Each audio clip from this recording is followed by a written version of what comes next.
What's up, guys? Welcome back to Newswave. So Gamescom is rolling along, and wouldn't you know it, while we're watching the opening night live that we'll go over today so you can kind of get a summary of what was announced, everything there, Sony drops a big time announcement on us about a certain studio that they are buying, and I kind of want to talk a bit about why they might be doing it outside of the obvious as something like Spider-Man 2, because I think there's a bit more to this acquisition than what's kind of on the surface level. And then it looks like Animal Crossing fans are kind of rallying, trying to get Nintendo to add a certain feature to Animal Crossing before it releases at the beginning of 2020. So we got quite a bit of stuff to go over today. As always, guys, enjoy these videos. Make sure you hit the like button. It does help out. And get subscribed if you want to stay up to date on all the gaming news that's going on right now, because I'm telling you, Gamescom is going crazy. And then we have announcements from Sony and Nintendo and Microsoft. So a lot of stuff is going on. We're actually going to start today with Monster Rancher. Do you remember Monster Rancher? It was an older game on the PS1, an older cartoon or anime you may have watched on TV, but it had a really cool feature where you would put a music CD in, it would count the tracks, the length of each track, and then spit out a creature that you would then raise and everything. But one thing that was really neat about it would be kind of tough to do now, obviously. So more than likely they'll go to like a code-based system where you punch in like a certain number of letters and digits and everything to come up with a monster. But we weren't really sure if this remaster / remake was going to make its way to systems, to the Switch, to cell phones, the Xbox, PS4, and all of that. Well, it looks like, at least for now, it is coming to the Switch, at least in Japan. This was actually revealed in Nintendo Dream Magazine, confirming that the original Monster Rancher game is going to make its way to the Switch. Now, when, as far as we can tell, it's this year, at least in Japan. The Switch, of course, region free, so as long as you can either read Japanese or there's an English option, you can get it as soon as it drops in Japan. Otherwise, you'll have to hope that some company, some publisher is able to localize it. But for now, at least we know it's coming to the Switch. It's not just going to be a cell phone game sometime this year. Also, we did have a Google Stadia event, and we'll talk a little bit about that as well later on.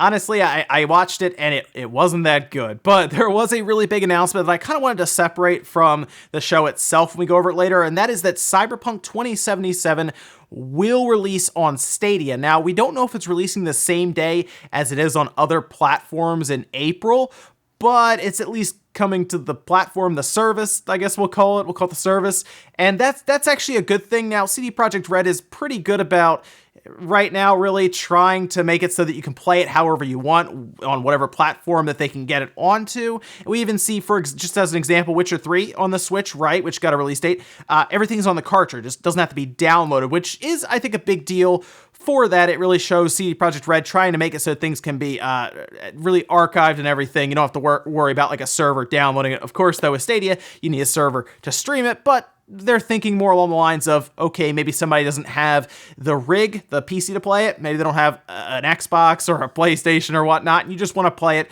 through a browser, or you don't have that stuff with you, but you want to play the game like when you're away from home or something. I think that's the idea here. But if it's going to come out in April, we'll see how it does against the other versions, because I still think most people who want Cyberpunk probably want it locally, but I guess we'll see. We also had several Game Pass games announced during Inside Xbox at Gamescom, and some of these are pretty good. There's one in particular that I think caught a lot of people off guard, myself included, although we did see that royalty amount go to Capcom and they weren't able to talk about what that number was for. Maybe this was it. Anyway, whole list of games. There's even a slide they put out that you're seeing here that kind of has them all lined up. And August 19th, so yesterday, these games dropped immediately. Devil May Cry 5, this was on Xbox Game Pass for console. And then for Xbox Game Pass for PC, we had Age of Empires Definitive Edition. Then we also had Stellaris that was on the Xbox console. August 22nd, we have Ape Out, that's for Xbox PC. Kingdom Come Deliverance, that's for console and PC. That's an interesting one to have drop on there. It's August 22nd.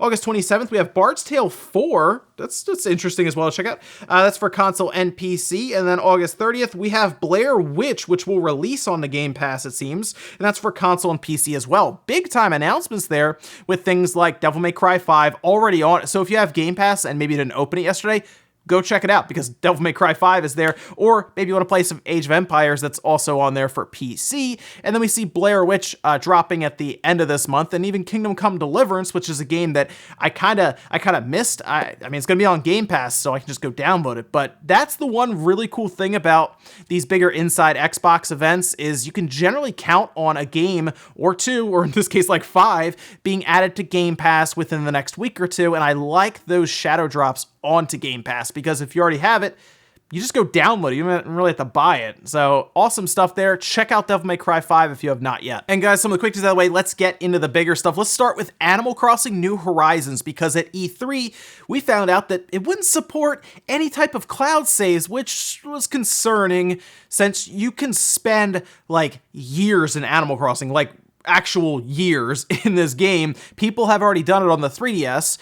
And then you can just lose it and you won't have any way to back it up. And that is kind of an issue. It's something I was hoping cloud saves would solve for Animal Crossing. Now, of course, before, like, let's say back on the GameCube, you would have it on a memory card, you would copy it over. But one thing we could do on the GameCube was manipulate time by changing the internal clock. But we didn't really care because it was a single player game. It's not. Animal Crossing is as far from a competitive game as you can get. It's all about having fun and pretty much relaxing. That is the whole point of it. It's not like, this crazy MLG style game or anything. So that's why it was a little off to me when they said that there wouldn't be cloud saves, because they were concerned about time manipulation and essentially cheating. But it's like, it's your game. Sure, there's going to be multiplayer, but here is the conundrum. Would you rather have the ability for people who want to essentially time travel, manipulate time, and also have the ability for you, who maybe isn't going to do that, to back up your island and your entire game, or would you rather just have none of that? I think most people are going to say, yeah, I'd rather be able to back up a game that I could put hundreds, even thousands of hours into. Well, it looks like now fans are kind of coming together, rallying together, and they have a petition they're signing, and it has already amassed over 11,000 signatures. There's a link down below in the sources. You can check it out for yourself. And generally, I don't really look at petitions as getting much done, but something that has caught my eye about Nintendo, especially recently, is they seem to be paying attention more. Now, we're going to see if that is the case next month, if there are Super Nintendo games added, because that's what everyone's calling for right now. But we saw it with Mario Maker 2. Do you remember how there was no way to matchmake with friends and all that stuff, and it was the weirdest thing we heard? There was a fairly large backlash, and we made it known that we wanted that. And then they turned around and they said, yeah, okay, we're going to do that. Fairly quickly ahead, but they announced all that before the game even released. So we're still a little ways out from Animal Crossing, right? It's not till, March next year. So we still have a little bit of time before that game even comes out. So they could wait, till the beginning of next year, for example, to announce the possibility of cloud saves. But what I would do now is I would make your voice heard. Let Nintendo know, say, hey, look, it's Animal Crossing. We're not going to the finals or something with this game. Just want to play it. I want to make sure I have the peace of mind to back it up. And I think it's worth letting people manipulate time if they want to on there. And now there have also been some really cool solutions that people have pointed out. For example, you're going to back up your game a lot, right? That's kind of the idea of the cloud, but you're not going to retrieve your game that much. The only time you're really retrieving your game file is if your system is broken, lost, corrupted, something's happened essentially that means you have to go get your entire game back as you hold your breath hoping that it is in the cloud.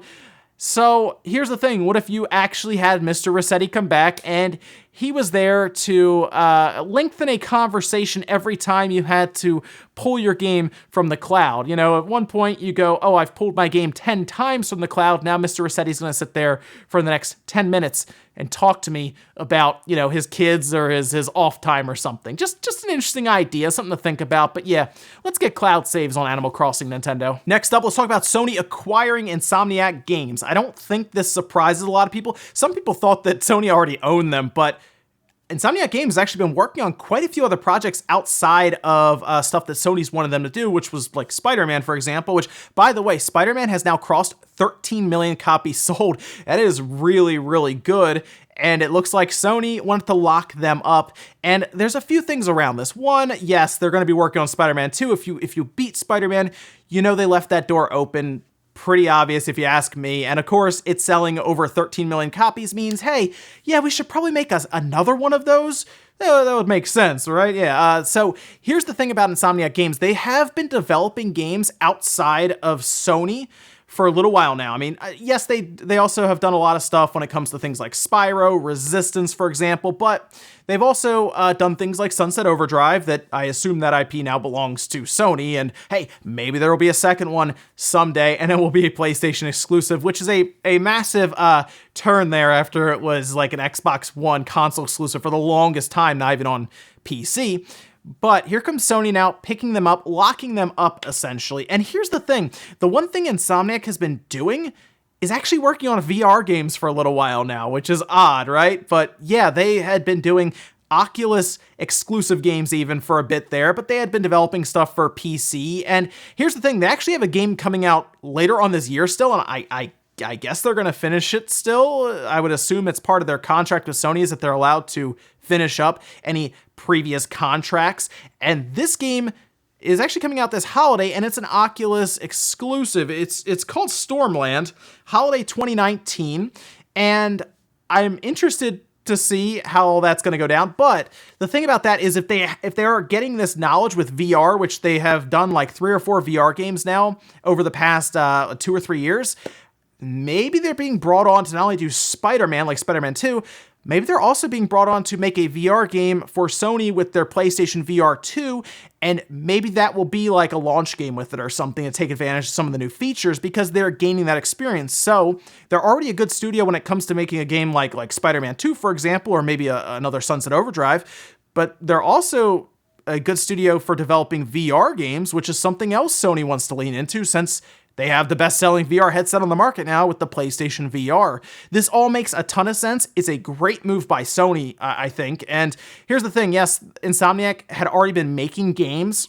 for Sony, but what's stopping Microsoft from showing up at their front door and saying, hey, we want to hire you guys to make, the next Sunset Overdrive just for the Xbox? Now they can't do that. So very good strategic move for Sony after seeing Microsoft snap up all of these different studios themselves. Next up, let's talk about Gamescom because we had a lot of stuff announced. Let's start with Stadia. Go ahead, start the B-roll footage. Let's go through this pretty quick. We had a new Doom Eternal trailer, which revealed several new things about the story, and then we also saw some different things about the multiplayer. Samurai Showdown is also coming to Google Stadia, which is going to be interesting to see how that works with the input delay. Mortal Kombat 11 is going to come to Stadia this fall. Another one that will test, I assume, the input delay.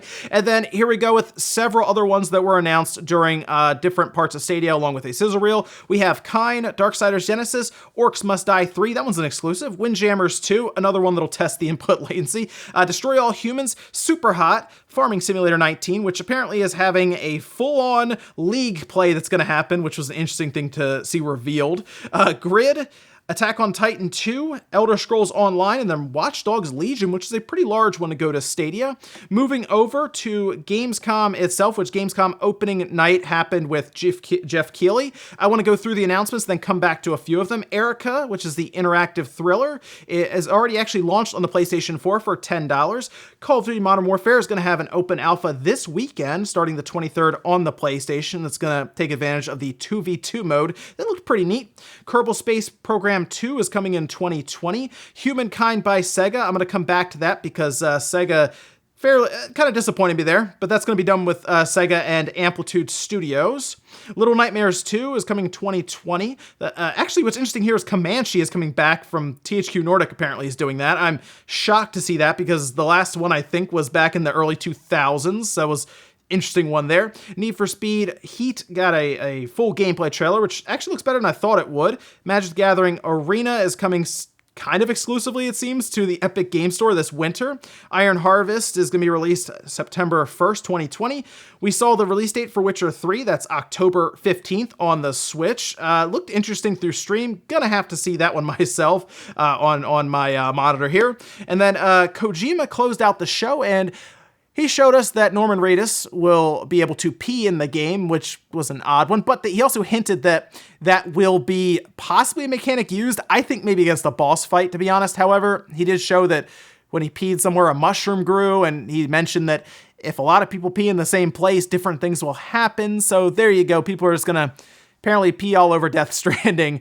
But he also put Jeff Keighley in the game. He'll be, I guess, a character you find as a side quest. So that was kind of interesting as well. Going back to the Sega AAA game, Humankind. I'm not really sure what Sega was doing there with that. It was an odd thing to announce. It really, really was, because that's kind of a AAA game, I guess. Kind of not. I think it depends on the budget and what they were doing with it. A Civilization competitor is what it seemed to be. Civilization, Age of Empires, kind of a mixture of them. Need to see a bit more about it, but I guess if you're a fan of the RTS style games, you're probably pretty excited about it. But an odd thing for, I would say, Sega to hype up to that degree, because I'm sure a lot of people were kind of disappointed about it. But Death Stranding at least looked pretty cool, I think. He's trying to explain it. He really is. And I think he's having a hard time. It made a bit more sense. It looks like you're going to have to recharge the baby pods as you go around as well. We're just going to have to play the game, right? At this point, that's just where we are. We're going to have to get it. We're going to have to spend some time with it. We're going to have to unpack it and really see what we have. Opening night live for Gamescom was average, I would say, to below average. Need for Speed did surprise me a bit, but overall, it was okay. There was just nothing really wowed me, I guess.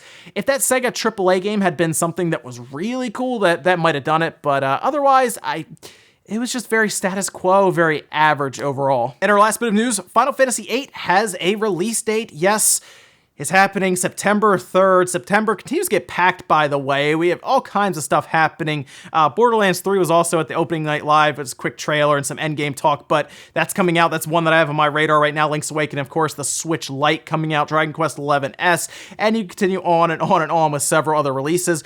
Final Fantasy VIII is going to kick things off, though, September 3rd. That's soon. I'm excited to go back through it because visually it looks like it's going to be much better, right? They've already shown several different screenshots coming out on everything at this point, and I think it's going to be a lot of fun for people who have never played it and people who have played it just to go back through and see how everything looks. It looks like they've spent a lot of time in this, and the only unfortunate thing is I haven't seen anything about a physical copy, like, straight up. There's been rumors about it, speculation, but nothing solid yet. So we'll see. I have a feeling if they do it, it'll be like limited run games maybe. Or hey, maybe Square really does put this thing on a cartridge and a disc and just puts it out there like months later after we've already bought it digitally anyway. But yeah, I'm in. Day one, Final Fantasy VIII. Let's do it. It's still amazing to see us come back after all the issues it had in development and trying to get it back, but I'm in. And we'll finish up the comment of the day from yesterday. This one is from Jace saying, "No thanks, I'm perfectly fine with a console that is not infested with games which consist of 90% loot box." So here's the thing about the EA games. Their game that has an obscene amount of loot boxes and really takes advantage of those monetization practices is FIFA, and it's already on the Switch. Ultimate Team's already there. They've already got people for hundreds and hundreds of dollars at a time with FIFA on the Switch, so at that point, the game that is the worst about loot boxes is already on the system from EA. Now, things like Apex Legends, sure, that has not made its way over, and that has really angered fans with some of the monetization they've leaned into, but even like NBA 2K is pretty bad about microtransactions, so I think we're kind of already past that part. I think at this point, you just want as much support as you can on the Switch so that its install base continues to grow, and games like Madden and FIFA and NHL, these all get the casual audience that will buy in bulk. They'll buy a lot of systems, really, they will. That's why Madden still tops the NPDs, but we'll see what EA actually has in store if they're just kind of making stuff up. And ladies and gentlemen, let's go do here for Newswave. If you enjoyed this video, guys, hit the like button, really helps out. If not, hit the dislike. Leave comments down below about everything we talked about, whether it's Animal Crossing, New Horizons, and the cloud saves. Do we need them? I think we do. And then what about Sony buying Insomniac? It's a good move, I think, but let me know what you think about that down below. Thanks, guys, for watching, and I'll see you next time.